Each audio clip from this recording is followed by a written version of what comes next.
দ্রব্যমূল্য নিয়ন্ত্রণে কাজ করতে মাঠ প্রশাসনকে প্রধান উপদেষ্টার নির্দেশ। জুলাই অভ্যুত্থানের চেতনায় দায়িত্ব পালনের পরামর্শ।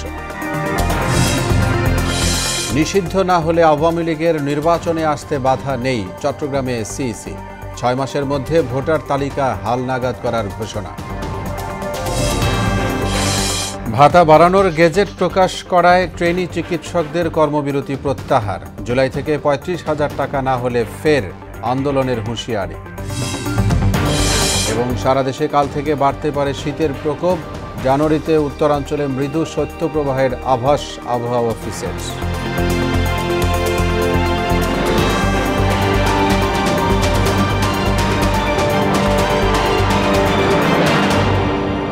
আসসালামু আলাইকুম। আমন্ত্রণ মোহনা সংবাদে।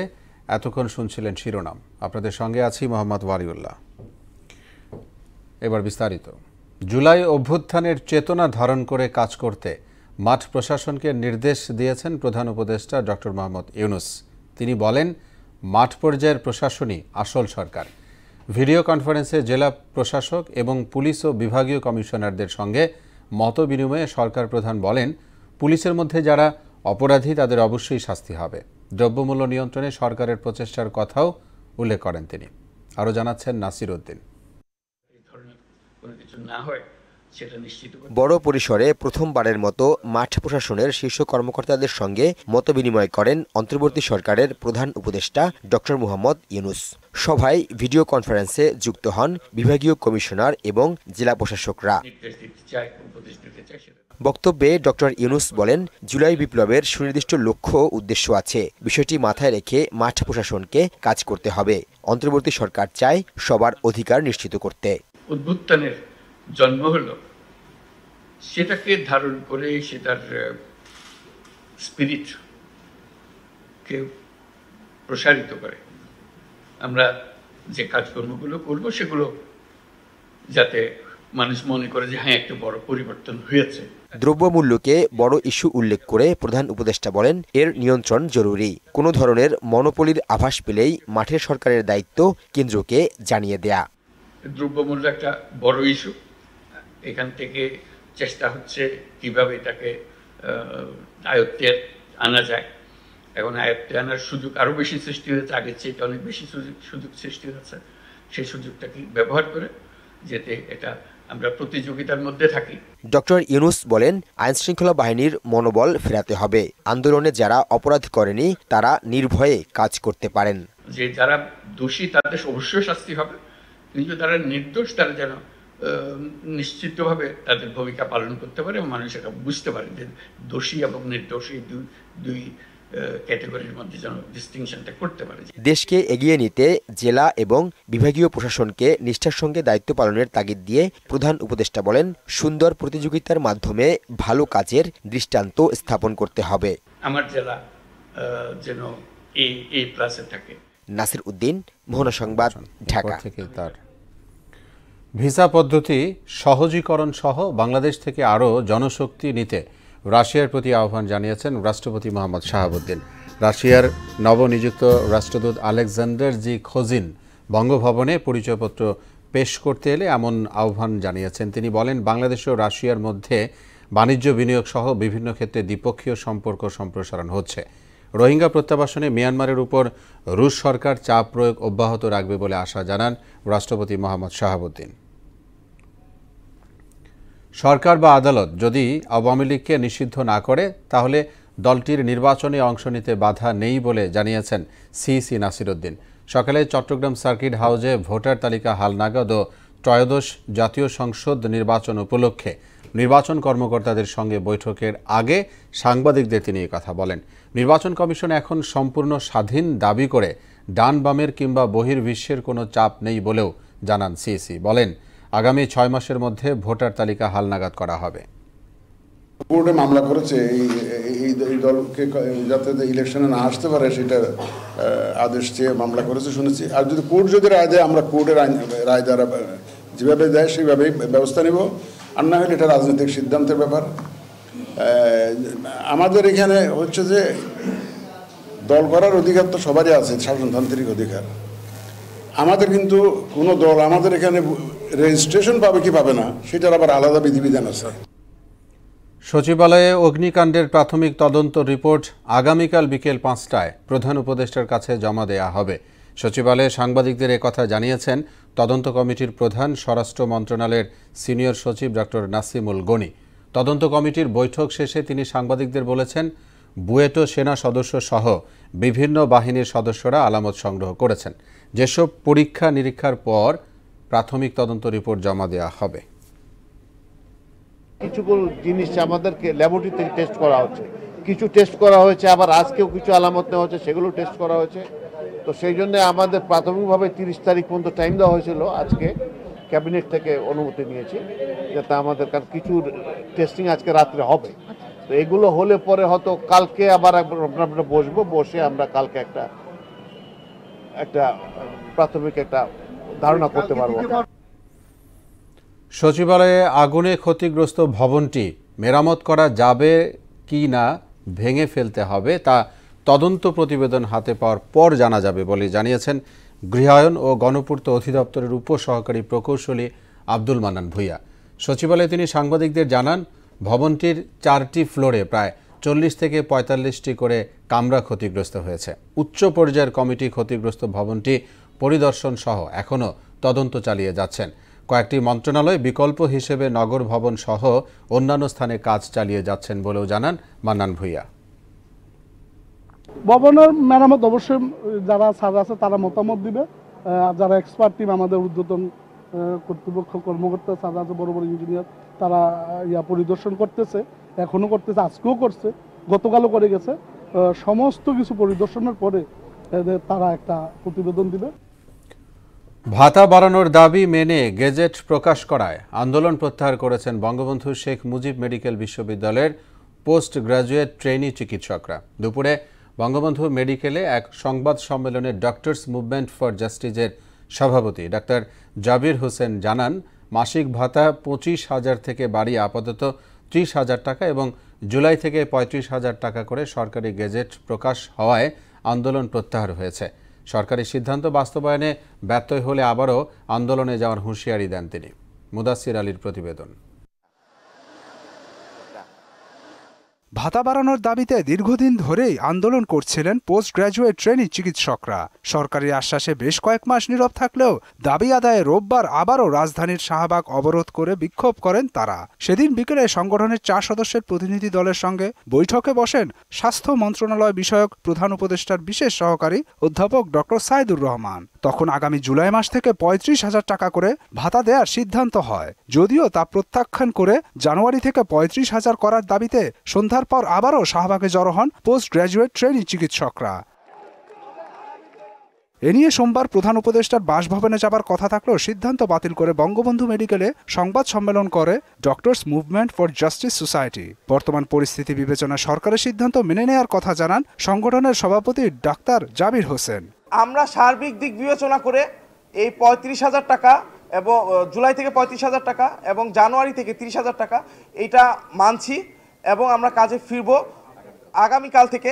আন্দোলন প্রত্যাহার করে কাজে ফিরলেও সিদ্ধান্ত বাস্তবায়নে কোনো গড়িমসি হলে ফের রাজপথে নামার হুঁশিয়ারি দেন ডাক্তার জাবির। কোনো কারণে যদি এই 35,000 টাকা যেটা জুলাই থেকে বাস্তবায়ন হচ্ছে সেটা যদি বাস্তবায়ন করা না হয় এবং আমাদের দ্রব্যমূল্য ঊর্ধ্বগতির কথা চিন্তা করে পরবর্তীতে ইনক্রিমেন্টের যে বিষয়টা তুলে ধরা হয়েছে আমাদের কাছে, এই বিষয় নিয়ে যদি সুন্দরভাবে সমাধানের দিকে আগানো না হয়, আমাদের সাথে আলাপ আলোচনা বসানো হয়, তাহলে আমরা পোস্ট গ্রাজুয়েট ট্রেনি চিকিৎসকরা আবারও রাস্তায় নামতে বাধ্য হব।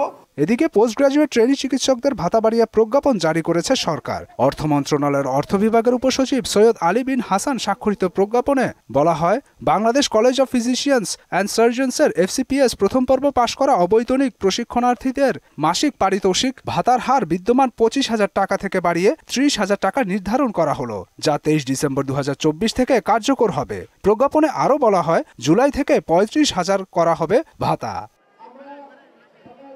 মুদাসসির আলী, মোহনা সংবাদ, ঢাকা। সাবেক প্রধানমন্ত্রী শেখ হাসিনা সহ 9 জনের বিরুদ্ধে লিখিত অভিযোগ দাখিল করেছেন UPDF নেতা মাইকেল চাকমা। সকালে আন্তর্জাতিক অপরাধ ট্রাইব্যুনালের চিফ প্রসিকিউটর কার্যালয়ে অভিযোগ দায়ের করেন তিনি। 2019 সালের 9 এপ্রিল মাইকেল চাকমাকে তুলে নিয়ে যাওয়া হয় বলে অভিযোগ করে তার পরিবার ও সংগঠন। এরপর থেকে তার কোনো হদিস মেলে না। গত 5 আগস্ট সরকার পতনের দুদিন পর ফিরে আসেন মাইকেল। দেশজুড়ে চলমান অরাজকতা শক্ত হাতে দমন করে দ্রুত নির্বাচনের দাবি জানিয়েছেন বিএনপি ভাইস চেয়ারম্যান শামসুজ্জামান দুদু। একমাত্র বিএনপি দেশের গণতন্ত্র, স্বাধীনতা ও সার্বভৌমত্ব রক্ষা করতে পারে বলে মন্তব্য করেন তিনি। জাতীয় প্রেসক্লাবের সামনে দেশ বাঁচাও মানুষ বাঁচাও আন্দোলনের উদ্যোগে এক নাগরিক সমাবেশে এসব কথা বলেন এই বিএনপি নেতা। দেশে একটা ষড়যন্ত্র চলছে অভিযোগ করে এ থেকে দেশকে রক্ষায় সবাইকে আরও সতর্ক থাকার আহ্বান জানান তিনি। বাজারে গেলে মনে হয় সরকার বলেই দেশে কিছু নাই, আইন শৃঙ্খলা পরিস্থিতি থেকে তাকালে মনে হয় দেশে কোনো সরকারই নাই। দেশে এমন একটা অরাজক পরিস্থিতির দিকে যাচ্ছে, সেই জায়গায় সরকারকে সতর্ক হতে হবে, শক্তভাবে এই পরিস্থিতির মোকাবেলা করতে হবে। এই পরিবারে একটা ভালো লোক নাই, যে পরিবার আছে শেখ মুজিবের পরিবার। 30 লক্ষ হাজার কোটি টাকায় একটা তদন্ত শ্বেতপত্র প্রকাশ করেছে বর্তমান সরকার, আমি তাদেরকে ধন্যবাদ দিই। বাঙালি মান ইজ্জত, দেশের মান ইজ্জত, মুক্তিযুদ্ধকে তারা ছোট করে, মুক্তিযুদ্ধের নামে এই চুরি করে। জানুয়ারিতে মাঝারি বা বড় ধরনের শৈত্যপ্রবাহের আশঙ্কা নেই, তবে উত্তরাঞ্চলের কয়েক জেলায় মৃদু শৈত্যপ্রবাহ বয়ে যেতে পারে এমন তথ্য দিয়ে আবহাওয়া অফিস বলছে আগামীকাল থেকে সারা দেশে বাড়তে পারে শীতের প্রকোপ। আরও জানাচ্ছেন উষা ফেরদৌস। পৌষের কুয়াশাচ্ছন্ন আকাশ জুড়ে নাম না জানা অতিথি পাখিদের আনাগোনা। আবার কোনো অতিথিরা অলস বসে পৌষের রোদ গায়ে মাখছে, অথবা কুয়াশাচ্ছন্ন নদীতে মাছরাঙার স্থির বসে থাকা আর বকের ওড়াউড়ি, এই সবই যেন শীতার্ত বাংলার প্রতিচ্ছবি। ডিসেম্বরের এই শেষ সময়ে সাধারণত দেশ জুড়ে হাড় কাঁপানো শীত নামে। কুয়াশার কারণে এ সময়ে যান চলাচলে রীতিমতো হিমশিম খেতে হয়, কিন্তু বিকেলের পর ছাড়া হালকা শীতের অনুভূতিও নেই। ভরা এই শীতের সময়ে উত্তরের কয়েকটি জেলা ছাড়া দেশের কোথাও শৈত্যপ্রবাহ ছিল না। গত বছরের চাইতে এবছর শীত কম। ডিসেম্বর শেষ হলে জানুয়ারিতে 4-5 তারিখ বা 10 তারিখের ভিতরে শীত আবার জেগে বসবো। খেটে খাওয়া মানুষেরাও বেশ স্বস্তিতেই কাজ করছেন। গত বছরের তুলনায় এবার শীতের অনুভূতি কম বলেও জানান তারা। আমি বের হই 6টার দিকে শীতটা যে তুরুক আছে এই হিসাবে একটু কম আছে আর কি। সাতক্ষীরা, শ্যামনগর, ওদিকে সুন্দরবন এলাকা, ওদিকে শীত একটু বেশি। ওদিকে নদীর পানির চাপ, তো এদিকে এই জন্য শীত বেশি, এদিকে শীত কম। তাপমাত্রা যদি 8 থেকে 10 ডিগ্রি সেলসিয়াস হয় তবে সেটাকে ধরা হয় মৃদু শৈত্যপ্রবাহ। মঙ্গলবার থেকে শীতের তীব্রতা বাড়লেও তীব্র বা মাঝারি শৈত্যপ্রবাহের আশঙ্কা নেই বলে জানায় আবহাওয়া দপ্তর। আগামী 4 থেকে 5 দিন মানুষের মধ্যে শীতের একটা অনুভূতি বিরাজ করতে পারে, কারণ এখানে দিনের তাপমাত্রা কম থাকবে, তার পাশাপাশি রাতের তাপমাত্রাও কম থাকবে। বিশেষ করে রংপুর, রাজশাহী, ময়মনসিংহ এবং সিলেট এই অঞ্চলগুলো ছাড়া অন্য এলাকাগুলোতে শৈত্যপ্রবাহ আপাতত বয়ে যাওয়ার তেমন কোনো সম্ভাবনা দেখছি না। জানুয়ারি হচ্ছে দেশের শীতলতম মাস, সেই ক্ষেত্রে জানুয়ারিতে কিন্তু আমরা অতীতের যে রেকর্ডগুলো দেখেছি প্রায় বিস্তীর্ণ অঞ্চল জুড়ে, বিশেষ করে দেশের প্রায় 6 থেকে 7 বিভাগে কখনো কখনো শৈত্যপ্রবাহ বয়ে যায়, কিন্তু আপাতত এই ধরনের পরিস্থিতি বর্তমানে নেই। বঙ্গোপসাগর থেকে জলীয় বাষ্প আসা কমে যাবে, এতে কয়েকদিনের মধ্যে হিমালয় পেরিয়ে আসা শীতল বাতাসের প্রবাহ বেড়ে যেতে পারে। এ অবস্থায় নতুন বছরের শুরুতে তাপমাত্রা কমে শীত বাড়তে পারে বলেও জানায় আবহাওয়া দপ্তর। উষা ফেরদৌস, মোহনা সংবাদ, ঢাকা। মিয়ানমার সীমান্তে যে কোনো পরিস্থিতি মোকাবেলায় সরকার প্রস্তুত বলে জানালেন স্বরাষ্ট্র উপদেষ্টা জাহাঙ্গীর আলম চৌধুরী। দুপুরে টেকনাফের বিভিন্ন সীমান্ত এলাকা পরিদর্শনের পর দমদমিয়া জেটিঘাট এলাকায় সাংবাদিকদের তিনি বলেন, মিয়ানমারের অভ্যন্তরে উদ্ভূত পরিস্থিতিতে সীমান্তে বিজিবির টহল বাড়ানোর পাশাপাশি গোয়েন্দা সংস্থার কার্যক্রম জোরদার করা হয়েছে। সীমান্ত পরিস্থিতি নিয়ে সরকারি বাহিনী ও আরাকান আর্মি উভয় পক্ষের সঙ্গে যোগাযোগ করা হচ্ছে বলেও জানান স্বরাষ্ট্র উপদেষ্টা। 2024 সাল পর্যন্ত নিরাপত্তা বাহিনীর অগোচর প্রায় 50 থেকে 60,000 রোহিঙ্গা বাংলাদেশে প্রবেশ করে, যাদের রেজিস্ট্রেশন এখন পর্যন্ত হয় নাই। আমাদের স্বার্থ সংশ্লিষ্ট বিষয় নিয়ে আমরা প্রথম থেকেই মিয়ানমার সরকার এবং আরাকান আর্মির সাথে যোগাযোগ রক্ষা করে চলছি। সীমান্তের উদ্ভব যে কোনো পরিস্থিতি মোকাবেলার জন্য আমরা কিন্তু সবসময় প্রস্তুত আছি। গণমাধ্যমে প্রান্তিক নৃগোষ্ঠীর কণ্ঠস্বর গুরুত্বের সঙ্গে তুলে ধরার তাগিদ দিয়েছেন বিশিষ্টজনেরা। রাজধানীর দ্য ডেইলি স্টার মিলনায়তনে গণমাধ্যম যোগাযোগ ও উন্নয়ন সংগঠন সমষ্টির আয়োজনে এক মতবিনিময়ে এ প্রত্যাশার কথা তুলে ধরেন গণমাধ্যম ও উন্নয়ন বিশেষজ্ঞ, সরকারি বেসরকারি কর্মকর্তা এবং প্রান্তিক নৃগোষ্ঠীর প্রতিনিধিরা। তারা মনে করেন, বঞ্চিত মানুষের কথা গণমাধ্যমে বেশি করে প্রচার হলে নীতি নির্ধারণী পর্যায়ে তাদের অন্তর্ভুক্তি ও কর্তৃপক্ষের জবাবদিহি নিশ্চিত করা সম্ভব হবে। ইউরোপীয় ইউনিয়নের অর্থায়নে ফ্রি প্রেস আনলিমিটেড ও আর্টিকেল 19-এর সহযোগিতায় প্রকল্পটি বাস্তবায়ন করেছে সমষ্টি, চাঁপাইনবাবগঞ্জের রেডিও মহানন্দা, মৌলভীবাজারের রেডিও পল্লী কণ্ঠ এবং সাতক্ষীরার রেডিও নলতা। সমষ্টির নির্বাহী পরিচালক ও চ্যানেল আইয়ের প্রধান বার্তা সম্পাদক মীর মাসরুরুজ্জামানের সঞ্চালনায় মতবিনিময় অনুষ্ঠানে বক্তারা কমিউনিটি রেডিও অনুষ্ঠানগুলোতে ভূমিসহ বিভিন্ন অধিকার কেন্দ্রিক বিষয়গুলো আরও গুরুত্বের সঙ্গে তুলে ধরার উপর জোর দেন। সংযোগ সড়ক না করে পিরোজপুরের নাজিরপুরে তালতলা শাখা নদীর উপর সেতু নির্মাণ করায় দুর্ভোগে স্থানীয়রা। হাট, বাজার, অফিস, আদালত ও শিক্ষা প্রতিষ্ঠানে যাতায়াতের জন্য সেতুর দুপাশে থাকা কাঠের সিঁড়ি বেয়ে ঝুঁকি নিয়ে পারাপার হচ্ছেন তারা। এতে প্রায়ই ঘটছে দুর্ঘটনা। দ্রুত এ বিষয়ে ব্যবস্থা নেওয়ার কথা জানায় এলজিইডি। নুরুদ্দিনের প্রতিবেদন, জানাচ্ছেন শারমিন স্বর্ণা। পিরোজপুরের নাজিরপুরে তালতলা শাখা নদীর উপর নাওটানা পাকুড়িয়া সেতু থাকলেও নেই সংযোগ সড়ক। কয়েক কোটি টাকা ব্যয়ে নির্মিত সেতুটি কোনো কাজেই আসছে না। সংযোগ ছাড়া সেতুটি যেন এখন গলার কাটা। নদীর দুপ্রান্তে রয়েছে স্কুল, কলেজ, হাটবাজার সহ বিভিন্ন প্রতিষ্ঠান। ফলে সেতুর দুপাশে কাঠের সিঁড়ি বানিয়ে ঝুঁকি নিয়ে পার হচ্ছেন নদীর দুপাশের 13 গ্রামের প্রায় 30,000 মানুষ। আমার বাজারে যাওয়া লাগে, বাচ্চা নিয়ে স্কুলে যাওয়া লাগে, উঠতে নামতে অনেক কষ্ট হয়। প্রাইভেটের জন্য ডেইলি 2-3 বার পার হইতে হয়, খুবই কষ্ট হয়। বাচ্চারা তো বিশেষ করে ওরা ছোট, ওরা বুঝে না। এই ব্রিজ থেকে ওঠানামা করতে খুবই তাদের দুর্ভোগ হতে হয়। 2020 সালের 23 মার্চ তালতলা শাখা নদীর উপর নাওটানা পাকুড়িয়া সেতুর নির্মাণ কাজ শুরু করে ঠিকাদারি প্রতিষ্ঠান সিমরান বায়ান ট্রেড ইন্টারন্যাশনাল। মূল সেতুর কাজ শেষ করলেও সংযোগ সড়ক নির্মাণ না করেই তুলে নেয় সব টাকা। ঠিকাদারে কোনো সমস্যা থাকতে পারে, এর জন্য বন্ধ থাকতে পারে। এই ব্রিজটি আনকমপ্লিট থাকাতে এই গ্রামের মানুষগুলি অসহায় দুর্বিষহ জীবনযাপন করছে। যাতায়াতে প্রায় মানুষ পার হাঁটুতে ভর দিয়ে উঠতে নামতে হয়, ভ্যান গাড়ি চলতে পারে না। এই একটা ভ্যান চালাই, ওপারে থাকি, ভ্যান রাখতে হয়, তবে ওপারে যাতায়াতে খুব কষ্ট হয়। আমার ভ্যানের চার্জও খুব কষ্ট করে দিতে হয়। দ্রুত এ বিষয়ে ব্যবস্থা নেওয়া হবে বলে জানান স্থানীয় প্রকৌশল বিভাগ। এই ব্রিজটা বিষয়ে আমি খোঁজ নিয়েছি এবং ব্রিজটা আমাদের মূল স্ট্রাকচারের কাজ শেষ হয়ে গেছে এবং এই ব্রিজের অ্যাপ্রোচের কাজ এখন আমাদের বাকি। তো আমরা খুব দ্রুত সম্ভব এই অ্যাপ্রোচের কাজ সমাপ্ত করার ব্যবস্থা নিব। 5 কোটি 88 লাখ টাকা ব্যয়ে নির্মাণ করা সেতুটি এখন স্থানীয়দের ভোগান্তির কারণ। শারমিন স্বর্ণা, মোহনা সংবাদ। এবার দেশের বাইরের খবর। ইসরায়েলি বাহিনীর হামলায় গাজা উপত্যকায় আরও 30 ফিলিস্তিনি নিহত ও 99 জন আহত হয়েছে। প্রায় 15 মাসের লাগাতার হামলায় উপত্যকাটিতে 45,500 ছাড়িয়েছে প্রাণহানি। আহত হয়েছে 1 লাখেরও বেশি মানুষ।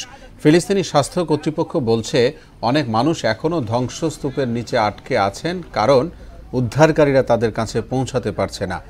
এদিকে ইথিওপিয়ায় মর্মান্তিক সড়ক দুর্ঘটনায় অন্তত 60 জনের মৃত্যু হয়েছে।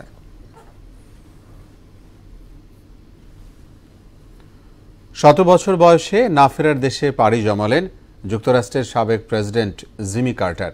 স্থানীয় সময় রোববার বিকেলে জর্জিয়া অঙ্গরাজ্যের প্লেইন্সে নিজ বাড়িতে শেষ নিঃশ্বাস ত্যাগ করেন তিনি। জিমি কার্টারকে অসাধারণ নেতা আখ্যায়িত করে শোক প্রকাশ করেছেন দেশটির বর্তমান president Joe Biden, Donald Trump, সাবেক প্রেসিডেন্ট বিল ক্লিন্টন ও জর্জ ডব্লিউ বুশ সহ শোক প্রকাশ করেছেন আরও অনেকে। বিস্তারিত কাজী শাহরিনের ডেস্ক রিপোর্টে। শত বছর বয়সে চিরতরে পৃথিবীকে বিদায় জানালেন যুক্তরাষ্ট্রের সাবেক প্রেসিডেন্ট জিমি কার্টার। রোববার জর্জিয়ার প্লেইন্সে নিজ বাড়িতে শেষ নিঃশ্বাস ত্যাগ করেন তিনি। কার্টার সেন্টার ফাউন্ডেশন তার মৃত্যুর খবর নিশ্চিত করে। যুক্তরাষ্ট্রের প্রেসিডেন্টদের মধ্যে সবচেয়ে বেশি আয়ু পেয়েছিলেন বিখ্যাত এই নেতা। জিমি কার্টার যুক্তরাষ্ট্রের ৩৯তম প্রেসিডেন্ট হিসেবে ১৯৭৭ সাল থেকে ১৯৮১ সাল পর্যন্ত দায়িত্ব পালন করেন। ১৯৮০ সালে অনুষ্ঠিত নির্বাচনে রিপাবলিকান প্রতিদ্বন্দ্বী রোনাল্ড রিগ্যানের কাছে পরাজিত হয়ে হোয়াইট হাউস ছাড়েন তিনি। প্রেসিডেন্ট হিসেবে জিমি কার্টারের দায়িত্ব পালন সুখকর ছিল না। অর্থনৈতিক দুরবস্থা ও কূটনৈতিক সংকট সামলাতে না পেরে এক মেয়াদের বেশি ক্ষমতায় থাকতে পারেননি তিনি। পরে মানবিক কর্মকাণ্ডের মধ্য দিয়ে নিজের সুনাম পুনরুদ্ধার করেন কার্টার। এর মধ্যে রয়েছে মানবাধিকার রক্ষা এবং দেশে দেশে দারিদ্র্য হ্রাস কর্মসূচি। আন্তর্জাতিক সংঘাতের শান্তিপূর্ণ সমাধান খুঁজতে নিরলস প্রচেষ্টা, গণতন্ত্র ও মানবাধিকার পরিস্থিতির উন্নতি সাধন এবং অর্থনৈতিক ও সামাজিক উন্নয়নে ভূমিকা রাখার স্বীকৃতি হিসেবে ২০০২ সালে তাকে শান্তিতে নোবেল পুরস্কার দেয়া হয়।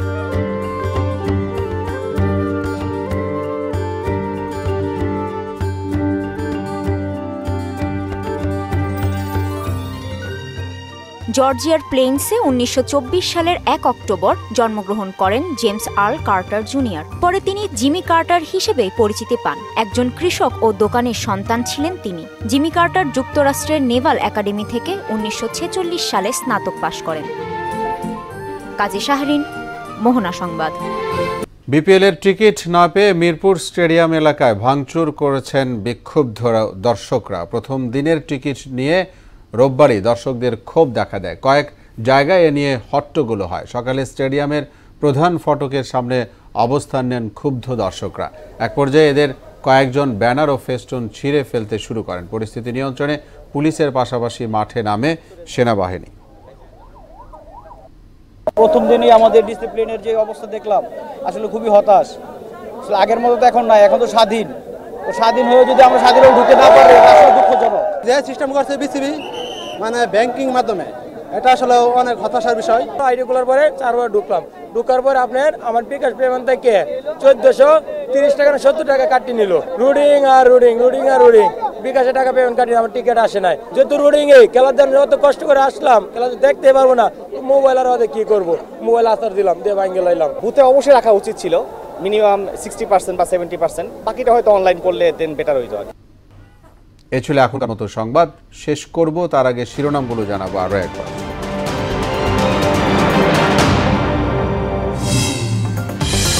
দ্রব্যমূল্য নিয়ন্ত্রণে কাজ করতে মাঠ প্রশাসনকে প্রধান উপদেষ্টার নির্দেশ। জুলাই অভ্যুত্থানের চেতনায় দায়িত্ব পালনের পরামর্শ।